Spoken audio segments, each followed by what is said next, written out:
Do you ever feel like you don't quite fit in? Do loud noises and big crowds overwhelm you? And do you find yourself sensitive to pain and in need of alone time to recharge your batteries? Well, you're not alone. In fact, you might be an empath, someone who feels deeply attuned to the emotions of others. In this encore edition of The Fit Mess, we're joined by Dr. Judith Orloff. She'll shed light on what it means to be an empath and how to navigate this trait in a world that can often be overwhelming.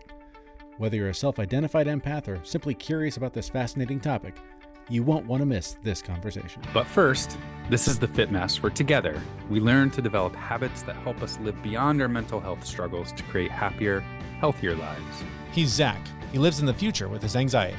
He's Jeremy, and he lives in the past with his depression. And we get together once a week in the present to share the obstacles we face and how we overcome them. On this episode, as we mentioned, we're going to speak with Dr. Judith Orloff. She is the author of the book, The Empath's Survival Guide, Life Strategies for Sensitive People, which I've sort of known for a short time that I'm a highly sensitive person. But Zach, this is new information for you. Apparently so. What? Okay, so let's start with this. You've read the book, and you've learned all sorts of new things about yourself. I wouldn't say I've learned new things about myself. I have learned that a lot of things make more sense. I've known that I've been sensitive for a while, but I never read anything that actually put it all together and said, you are an empath. Basically, I took their test, and same thing with anxiety. I was like, wow, I thought my sensitivity level was pretty normal, but apparently it's pretty high. Hey, sensitive scale, get out of my head. Yes. I discovered this phenomenon probably about 5 years ago when we were figuring out that my daughter, my oldest daughter, who is 7, seemed sensitive. Some people described her as shy. There were a lot of words being thrown around. But then we discovered the phrase high sensitivity, and we read the book. I keep saying we. My wife and I read the book, The Highly Sensitive Child. And as I read it, there was all sorts of red flags, like yep. But the more I read it, the more I realized I was reading about myself, and discovered then that I all my life have been this highly sensitive person, really just thinking that I was weak, kind of a vulnerable person that wasn't your strong typical man like we're taught to be growing up. But I've learned, the more I've studied this for the sake of my daughter and for myself, that in a way it's kind of a superpower. And they used to say few people had the power, but as you're about to hear from our expert, it sounds like it's a growing number of people that experience this sort of spectrum of sensitivity to everything, feelings, sounds, pain, all these things that I always felt sort of ashamed of. I'm sort of having to relearn as a tool to navigate life. And so in reading this book, The Empath's Survival Guide, I'm finding that it sort of takes it a step further than just being highly sensitive, that there's sort of a deeper level going on. It's extremely revealing in terms of sort of what makes me tick. And I think that's kind of what you're experiencing as well. Yeah, I'm actually really excited about it now because I figured out a name for something that I didn't know what it was, right? Loud noises really bother me really badly. And there was a lot in there that I was like, hey, that's me. Hey, that's me. Yep. Hey, that's me. But what was cool was, and this is what you can do about it, and it doesn't have to continue to bother me. Yes. And it'll be there. I'm learning new ways to manage it. And I'm actually going through the book a second time. It was that inspiring. And that is what we hope you will take away from this conversation with Dr. Judith Orloff is that there are tools, there are strategies you can use to deal with this if this is something that you struggle with, or maybe you know someone who does and you think that they might benefit from this. So we had the opportunity to speak with Dr. Judith Orloff. Again, the book is The Empath's Survival Guide, Life Strategies for Sensitive People. And by the way, you can buy a copy of that on our website, thefitmess.com. But we started the conversation with Dr. Orloff basically just asking her to describe what an empath is and how that relates to being highly sensitive. Well, an empath is somebody who is an emotional sponge. They're very intuitive, they're very open, they're very loving, but they tend to take on the stress of the world into their own bodies. Or they can even take on physical symptoms. You might be standing next to somebody with back pain and suddenly your back starts aching. Or if you're around somebody in emotional pain, you might start feeling it too if you're an empath. And I'm a psychiatrist. I'm also an empath. The reason that I wrote the Empath Survival Guide was to give empaths tools how to be intuitive, be open, be vulnerable, care about other people, but don't take on their stuff. It's a key lesson that you have to learn if you want to survive and thrive as an empath. How many people deal with this? Well, the old figure was 20% of the general population, but my feeling is it's much more. When I went around on book tour and people in the audience, it's just that there are more and more people becoming aware and being educated about being an empath. And plus, the intense stress in the world is bringing it out in people who never even realized they had empathic tendencies. And so they're kind of being stripped bare of their defenses. So I can hear a listener, in the future hearing this and going, well, this is just people getting too soft. They need to toughen up. The world's gotten a little too easy on everybody. That couldn't be further from the truth, correct? Well, empaths are tough. Once you learn the techniques that I talk about in the book, such as meditation, grounding, setting firm boundaries with people, saying no, not being a doormat, being able to assert your needs, that makes you a strong, powerful person. And once you're able to do that, you can protect your own sensitivities. So no, it's not at all about being soft. It's about a new paradigm of being sensitive and strong. So that's really attractive to me in people. After reading your book, I realized, I was high on the empathetic scale and didn't really realize it. And hearing you talk about, men who they're highly sensitive, but they've learned over the years to just squash that part of their lives because it's taboo for men to be sensitive. I think one of the things that I found is that I forgot what my emotions really were. I don't know how to recognize my emotions. I mean, I've learned how to recognize them, but how would one go about remembering or relearning what their emotions are like? Well, first of all, I work with many men who have to be de-traumatized from their childhood experiences because it is really brutal growing up as a sensitive boy. If you're a sensitive boy, you are, very open to creativity, you love nature, you connect to people, you have good relationships, but you don't want to do video games. You don't want to go to football stadiums. No, you don't want to go to the mall with your friends. It just isn't part of the sensibility of a sensitive man. And so sensitive boys often get bullied, and their parents need to advocate for them. They have to have a zero bully tolerance, and the people have to be educated in terms of teachers about how to support sensitive children. So first, if you're a man and you're listening and you're going, I'm remembering times when I was younger and I was so sensitive and it got slapped out of me, or it got, just battered down, the message that you can't be a real man unless you're, macho and tough. If I show sensitivity, it means I'm weak. And that's the old paradigm of a man. I don't know very many women who are attracted to men like that anymore, but I'm sure there's lots of them. But women, or partners of any kind, they want connection. And empaths make such incredible partners. And they're not afraid of emotions, and they can talk with you. And women really feel seen and, contained and nurtured around sensitive men. You mentioned what it's like growing up as a boy that's sensitive. I have a daughter who's 7, and she's definitely runs on the high sensitive end of things, if not full-blown empath. And I sort of struggle because I want to raise her to be a strong, powerful woman. Yeah. And so I find myself sort of doing what I wish my parents had done more with me in pushing her. One example is that she has this really, to me, bizarre sort of fear of movies.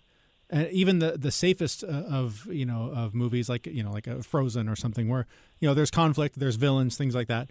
But just the concept of sitting down and trying to pick out a movie becomes this very stressful thing, because I think she's already anticipating all of that anxiety and emotion that she's going to experience watching it, to the point where she shuts down, and it's a struggle for us. So how do you walk the line between sort of teaching strength while honoring that sensitivity? So movies are an important topic. I'd want to sit down with her and find out what her experience is. Is it the loudness of the theater? Because I can't even go into those, general theaters anymore. Well, and sorry, for what it's worth, this is also just like in our living room where she can be sitting on my lap. Oh, okay. So it's not going into movie theaters. Right. That's a whole other level that we can't seem to break through that one either. Oh, okay. All right. Well, then I would ask for what type of movies that she likes to watch. What does she enjoy watching? Has she ever watched a movie that she likes? What kind doesn't she like? I would suspect action adventure films, anything with, loud noises and bright lights and, or horror films. The thing is with sensitive people, you've got to, and children, you've got to really get into their heads. You really got to find out where they're coming from, the details of, what she's reacting to. You'll find out something from that. In your book, you mentioned a balanced empath, and it sounded wonderful. Yes. I would love to hear some of your thoughts on what, if somebody's just discovering, I am an empath and I've never really known that. What are some of the things that we can do, either ourselves or for other people that need this? What are some things that we can do to be a balanced empath?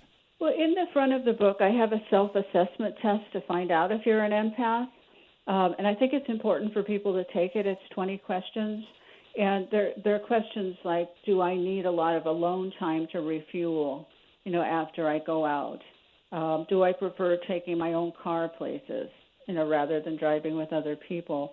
Am I sensitive to noise, smells, or excessive talking? So you need to know some of these things. Do I need, alone time, and do I love being in nature? So you have to take these questions, assess how much of an empath you are. Some people answer 20 out of 20, and then develop activities in your life to support what your needs are. For instance, if you love being in nature, a form of balance for you will be going for walks in nature or hikes.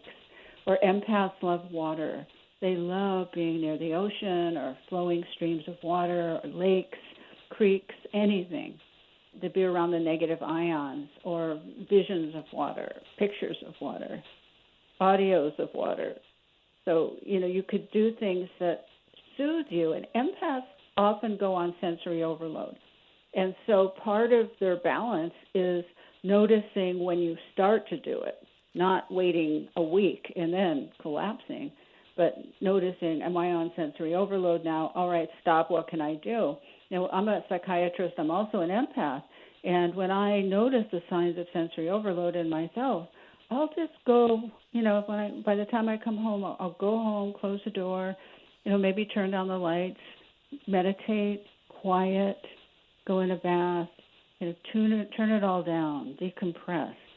I'm not going to continue to have discussions with people or get on the phone or watch something stimulating. I'm going to de-stimulate myself. So empaths need to learn how to practice self-care in those ways. It's interesting you say that now. For me, just 2 days ago, I was sort of at a breaking point where, for whatever reason, just things going on in my life, I was definitely overstimulated and sort of lost my temper at home and, just not a good night. And that sort of carried with me through most of yesterday. And then last night, part of the stimulation is everyone in my family is sick and trying to, manage all of that, and just normal life is chaotic enough. So last night, basically everybody had passed out pretty early and I had all this time to myself. And even though I struggled with finally falling asleep, when I woke up this morning, I could tell that time alone just recharged that battery. And so it's hard sometimes, I think, for people to predict that they're at that breaking point and knowing to ask for help or to ask for space.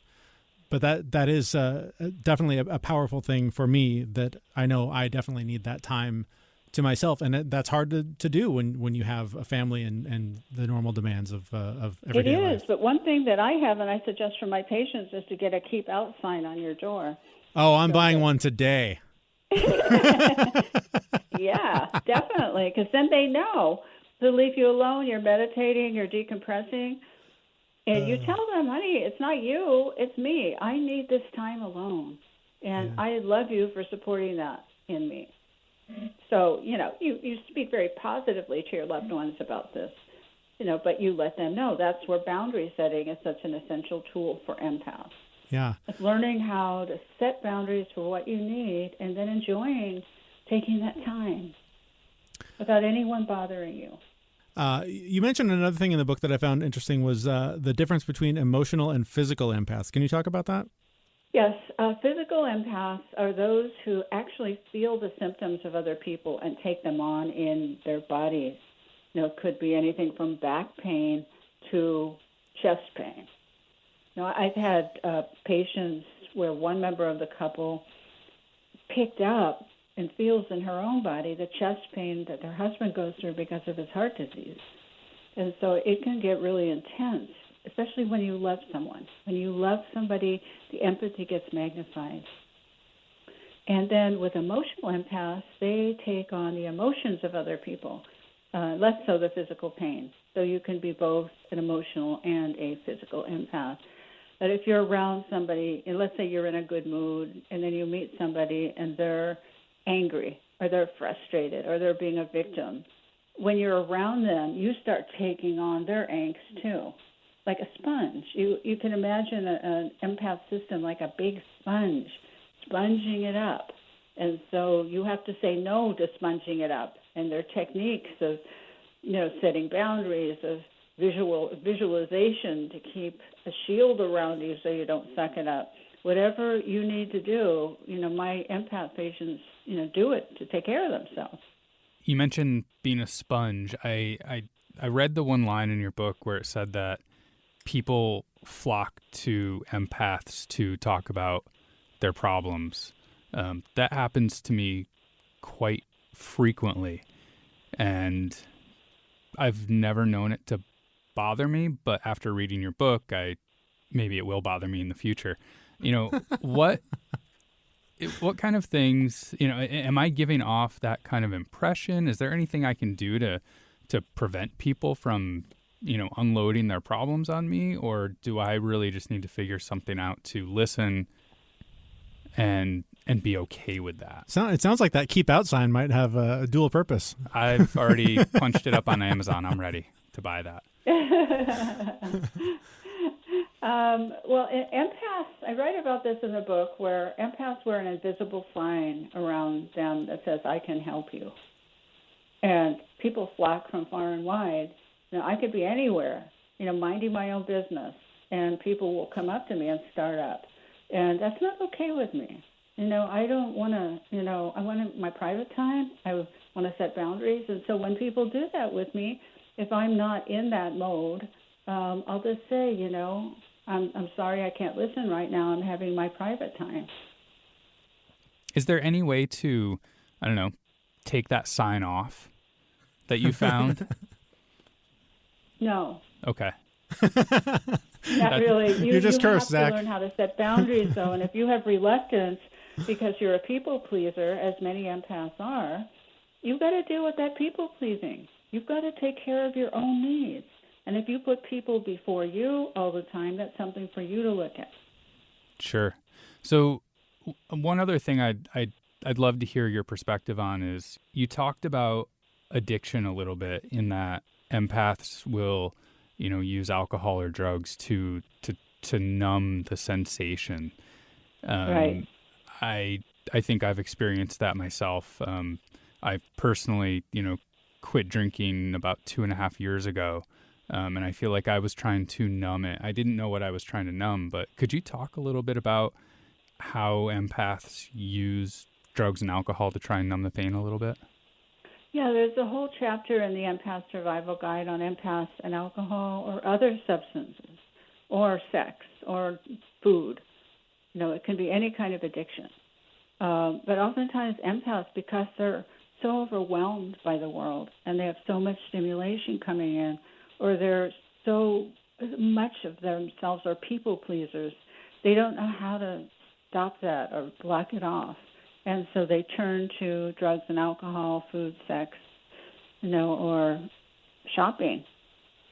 Any kind of addictive behavior numbs that tendency of feeling overwhelmed. And it's not a healthy way to numb it, but many people go into recovery from drugs and alcohol who are recovering empaths as well.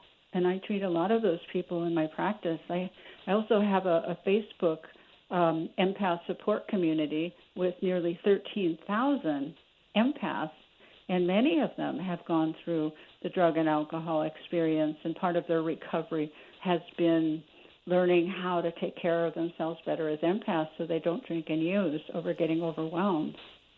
So if somebody was listening to this and they realized maybe I am an empath and I perhaps am using drugs and alcohol to numb these sensations, what are a couple of things that they could do to get help? Well, find a therapist, go to a 12-step meeting, begin to see what feelings come up when they're not drinking, go to a rehab, get some help. It's hard to do it on your own. It's really hard. And in terms of being an empath, you need to start asserting your needs, because when you reach for that drink or that drug, ask yourself, what am I numbing? And try to give yourself whatever you're lacking. So it requires being self-observant in terms of what your needs are and what emotions you're trying to numb. What's too much for you? When you feel guilty, do you want to drink?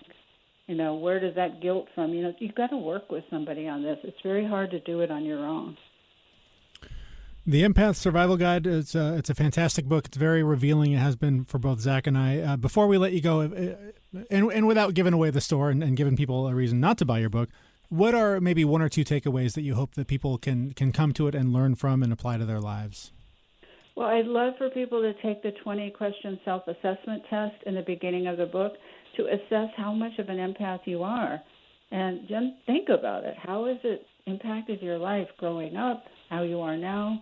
And then focus on whatever self-care techniques where you can take better care of yourself and come into your own power and your own strength and learn how to say no. No is a complete sentence.